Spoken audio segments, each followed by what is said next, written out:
Menarik yang kita bahas di malam hari ini, strategi koalisi rebut Jakarta itu judul kita di Fokus Terkini edisi malam hari ini. Masih bersama saya Ardianto Wijaya dan sejumlah narasumber. Saya langsung ke Bung Nurdin tadi kalau berbicara terkait dengan proyeksi 2029, artinya Bung Day tadi katakan sebetulnya RK ini Kang Emil aja di Jabar aja sebenarnya Bang, nggak usah langsung ke Jakarta. Tapi kalau untuk 2029 kan masih ada Pak Erlangga. Bang. Ya itu salah satu pendapat pengamat yang tentu ada pertimbangan objektivitas dan subjektivitasnya. Tetapi saya tidak sependapat dengan Bung Rey yang mengatakan bahwa Jawa Barat biar diurus Golkar, nanti di sini di Jakarta cukuplah sama PDIP dengan PKS. Tidak bisa, karena gini.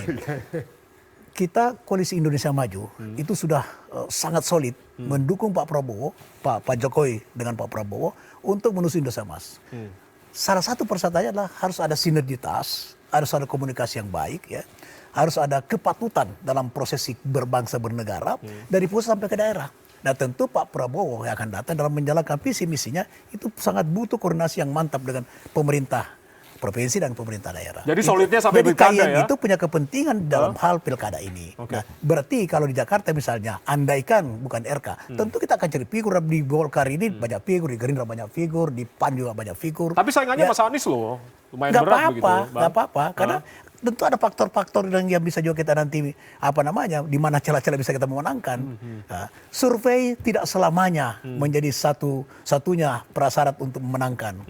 Survei itu kalau bagi saya yang pernah ikut pilgub, ya 2 kali lagi loh, itu adalah hanya pemetaan awal untuk memenangkan sebuah kontestasi politik. Ya, oleh karena itu maka Golkar di samping mempersiapkan Rekam Jakarta dengan tidak melupakan Jawa Barat, kita juga mempersiapkan kader lain. Ada Erwin Aksa, bayangnya Erwin Aksa itu seorang tokoh muda yang baru pertama kali ikut pileg, itu sudah langsung bisa memenangkan, bisa mendapatkan kursi di Dapil 3 dengan suara yang luar biasa itu. Itu bahkan kalau andaikan di kampungnya di Sulsel belum tentu bisa dapat suara seperti itu. Artinya bahwa Jakarta menerima tokoh muda.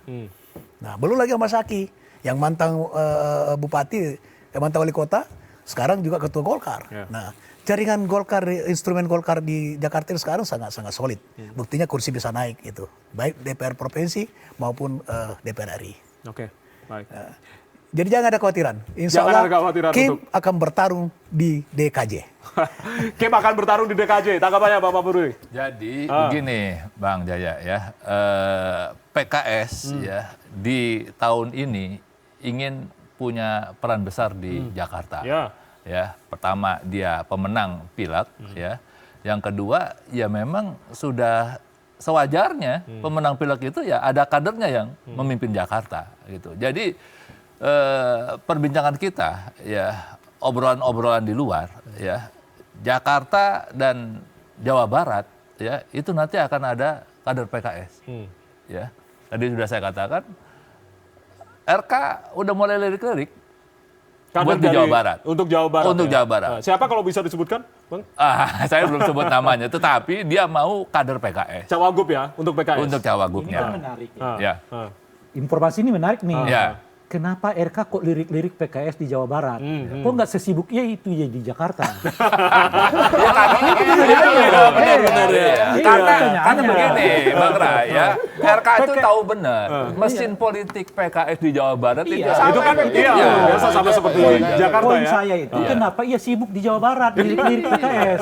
Kok nggak sibuk di Jakarta lirik-lirik PKS? Itu tadi masih lihat-lihat di Bekasi nih itu tadi kan. Katanya di Bekasi nih. Karena kalau yang majunya Anies Baswedan, RK juga kan ngeri-ngeri sedap juga, Pak. Ngeri-ngeri sedap. Daripada dilepas yang sudah positif, lebih baik kita konsentrasi yang memang sudah bisa dipegang. Lirik-lirik itu jangan terlalu diterjemahkan, Bung Rey. Lirik itu hanya dengan mata. Itu lirik-lirik hanya dengan mata, belum dengan kelakuan. Nah, itu berbeda itu. Nah, kalau sudah dengan kelakuan artinya sudah ada langkah-langkah fakta yang dilakukan, itu baru boleh kita katakan kenapa tidak konsen di Jakarta sementara Kim ini sangat mengharapkan RK di Jakarta. Itu kita lakukan ke depan. Makanya dikatakan oleh Ketua Umum kami Pak Erlangga Hartarto, on the way to Jakarta. Itu maksudnya. Oke, lanjut. Kalau ada sekarang nih on the way itu sebenarnya dia masih mandi rumahnya. Masih siap-siap gitu ya. Masih cantik gitu. Padahal masih lirik-lirik, belum ngapa-ngapain gitu kan. Itu cara halus mengatakan saya telat ya. Maksudnya on the way itu begitu, dia masih mandi, belum ngapa-ngapain. Oke, sekarang Bang Ciko, Bang Cik, artinya kalau tadi Bung Rey katakan begitu, ketika nanti ada kombinasi bukan sesama PKS begitu tadi Mas Anies kan katakan kalau misal ini dengan kader PKS akan susah menambah elektoral untuk aman ini begitu. Ketika PDI berarti akhirnya bagaimana nih perpaduan antara PKS dengan PDI? Sebenarnya saya cukup sepakat apa yang disampaikan oleh Bang Rey ya. Kan kalau kita sebagai orang politik melihat deklarasi dalam tanda kutip yang kemarin Anies dan Sohibul Iman ini kan sepertinya juga bagian dari testing the water juga. Iya kan? Kalau dikatakan Sohibul Iman 3 hari sebelumnya mengeluarkan PKS mengeluarkan nama Sohibul Iman sebagai cagup gitu kan. Nah, sekarang PKS juga mengeluarkan 2 nama ini seakan-akan sudah fix dipasangkan, ini kan juga testing the water. Kenapa testing the water? Karena kan memang belum cukup, ya kan? Kalau cuma PKS saja kan belum cukup. Kemarin juga saya mendengar bahkan sahabat saya Bang Saiful Huda gitu dari PKB agak-agak mulai terganggu dengan deklarasi tersebut gitu kan. Ini apa-apaan nih gitu kan? Itu belum Karena PKB duluan kan? Iya. Sebelum PKS, ya. Tapi kan ini dinamika ya. Dan saya rasa ini masih panjang. Ini kan masih Agustus ya. Masih Agustus. Tapi memang lebih cepat memang lebih baik karena kita bisa mengkonsolidasikan kekuatan dan lain-lain gitu untuk bergerak. Tapi pada prinsipnya ini semua masih cair. Maka dari itu memang PDI Perjuangan juga tidak mau terdistract dengan hal-hal seperti itu. Kita tetap fokus tadi mencoba mengerucutkan nama dari internal kami. Tapi saya tertarik dengan apa yang disampaikan oleh abang saya, Bang Nurdin Halid. Bahwa Kim ini menginginkan sinergi yang begitu kuat antara pemerintahan pusat dengan daerah. Tapi menurut saya itu sudah menjadi amanat dari undang-undang ya bahwa pemerintah daerah ini adalah kepanjangan tangan dari pemerintah pusat ya kan. Tetapi kita juga jangan sampai mau mencari robot. Kita akan mencari orang-orang yang secara politik dia tahu fatsunnya bahwa dia adalah kepanjangan tangan pemerintah pusat dan bertanggung jawab pada presiden. Itu harus dijamin di situ. Itu sesuatu hal yang kita di PDI Perjuangan juga meyakini itu.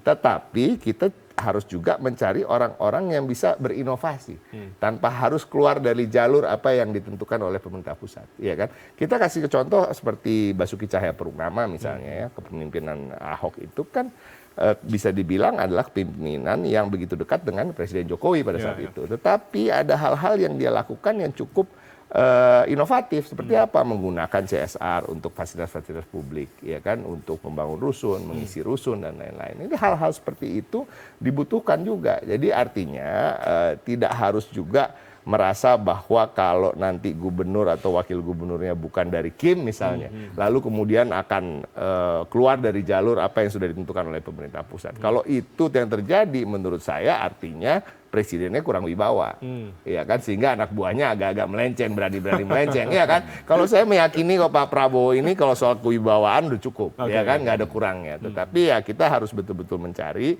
gubernur dan wakil gubernur. Saya setuju yang memahami dan believe that ada satu fatsun yang memang dia nggak bisa langgar, bahwa memang dia adalah kepanjangan tangan dari pemerintah pusat. Ya, jadi artinya Bu Ciko bahwa harus ada kepatutan siapapun itu. Kepatutan, betul. Dan itu memang di Kim juga sadar betul juga bahwa tidak mungkin ini Kim yang di pusat dilinir ke bawah.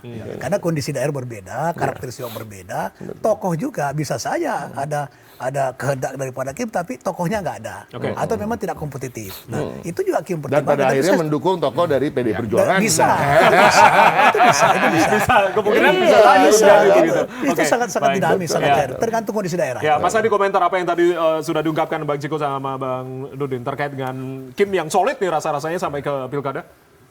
Itu dinamika politik ya. Kalau tadi yang terakhir tadi ada kemungkinan switch mungkin ya bisa saja terjadi. Tapi bagaimanapun juga partai politik itu akan mendorong ya partainya sendiri atau koalisi terdekatnya. Di mana-mana akan seperti itu. Ini kan sudah terjadi ya dari dulu misalkan dari waktu Pilgub 2012. Nah, itu kan juga seperti itu. Karena Pak Prabowo waktu itu koalisi dengan Bu Mega maka kita koalisi dorong Jokowi Ahok. Gitu. Jadi selalu akan terulang. Jadi itu kan bagaimanapun juga chemistry ini kan perlu kita bangun terus ya. Bukan berarti kita nggak percaya dengan ini Bang Ciko ya. Kalau di luar koalisi kok terus nanti nggak bisa mentransformasi program pemerintah pusat, enggak gitu. Tapi bagaimanapun juga kan ini soal kenyamanan, soal strategi ke depan. Bahkan sampai ke ujung juga, sampai nanti Pilpres 2029 ya akan ke sana gitu. Bagaimanapun juga. Ini kan selalu di otak-atik ya. Bagaimanapun juga kenapa tadi misalkan Anies dengan PKS. Ini kan ada hubungannya gitu. PKB kenapa dukung Anies? Ini kan bagaimanapun nggak bisa dipungkiri gitu. Kenapa PDIP sampai sekarang belum keluar nih calonnya? Nah, kenapa kok usulan dari PDIP DKI untuk Anies cuma disenyumin Bu Mega? Ini kan dalam rangka itu gitu. Jadi bahwa akan terjadi crossing ya, mungkin beda dukungan ya di Pilpres dan Pilgub. Tapi bagaimanapun juga koalisi terdahulu ini akan tetap bisa menjadi bagian untuk mempersatukan untuk Pilgub ini. Jadi saya kira soal itu saja gitu. Tapi Gerindra masih punya harapan bahwasanya memang untuk posisi DKI ini punya nilai lebih begitu untuk 2029? Itu tadi Pak Prabowo bagaimanapun juga kalau kita melihat ya dari 2 kali Pilgub ini melihat orang yang pertama dekat secara koalisi ya di Pilpres sebelumnya, yang kedua bisa dari luar partai tapi orang yang kira-kira bisa diajak kerjasama, sevisi gitu. Itu yang pengalaman kita lihat seperti itu. Jadi Pak Prabowo nggak pernah melihat, wah ini orang ini elektabilitasnya rendah nggak, gitu. Melihat pada visioner nggak ini. Dulu Sandi itu Mas turun 0, popularitasnya. Saya pernah tuh damping waktu pasar, nggak ada orang yang nyapa Sandi waktu itu. Dicuekin nyapa beli apa kayak orang pembeli biasa gitu. Jadi waktu itu 3 bulan sebelumnya tapi tim tetap melakukan evaluasi ya, terus naik terus. Mas Anies juga demikian. Jadi posisinya tuh di bawah Pak Ahok waktu itu secara elektabilitas gitu. Malah AHY waktu itu populer. Tapi ternyata malah jadi begini. Kalau DKI ini kan sebenarnya pemilih cerdas ya. Jadi tingkat ekonomi dan tingkat pendidikan udah tinggi. Ya, mohon maaf ini berbeda dengan daerah-daerah lain. Jadi kalau soal popularitas Bang Rey tadi katakan nyampe atau enggak, sebenarnya karena media sosialnya tinggi, itu kemudian media elektronik juga cepat untuk mengatur popularitas di DKI itu. Bahkan hanya kampanye biasa aja udah langsung bisa nyampe gitu. Beda dengan daerah-daerah yang memang harus lakukan kunjungan, pasang baliho, mungkin di situ TV nggak ada, sosmed nggak semuanya punya. Tapi kalau DKI ini pemilih cerdas, Bos. Beda ya pemilih karakter. Iya, beda. Jadi mereka mempertimbangkan menentukan pilihan tuh tidak semata-mata berdasarkan oleh faktor-faktor yang mungkin di luar ya kebiasaan politik saat ini. Dan itu dibuktikan kita belum melihat ya ada baliho yang masif ya dari kandidat-kandidat di DKI ini. Ya, itu karena mungkin hanya memanfaatkan medsos itu aja. Sekarang sudah sangat baik. Jadi mereka memilih itu kayak misalkan program yang bisa diterima misalkan. Itu kan sangat menjadi penentu gitu.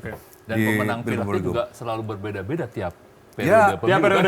Nah, ini penting juga ya. Belum tentu pemenang pilek dia menang Pilgub. PKS contohnya, PDIP contohnya. Jadi nggak bisa di ekuivalenkan ke sana gitu. Baik. Jadi kita seperti itu sih. Baik. itu yang diungkapkan sama Mas Adi. Tapi yang terlewat tadi kalau PDI ditawari posisi cawagup nih, Bang Ciko. Kira-kira nama yang dominan yang kira-kira dari internal PDI sendiri yang ditawarkan siapa kira-kira?